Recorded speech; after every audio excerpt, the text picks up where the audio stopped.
Hello guys, नमस्ते सबैमा। आजको यो 2 मिनटको भिडियोले तपाईको सोच बदलिनेछ।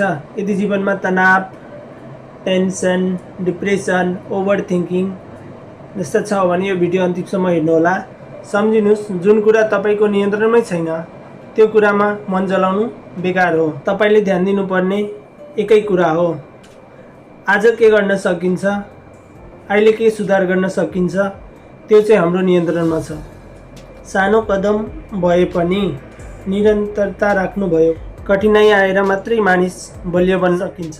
सफल व्यक्ति आज जहाँ छन् त्यहाँ पुग्नलाई उनीहरूले हजारौं कठिनाइहरू पार गरेका थिए। यी 3 कुरा जीवनमा कहिले नबिर्सिनुहोस्। दिमागको निर्णय आफै लिनुहोस् र गुनासो होइन कार्य सुरु गर्नुहोस्। तपाईको सफलता तपाईको कदमले अगाडि बढ्नेछ।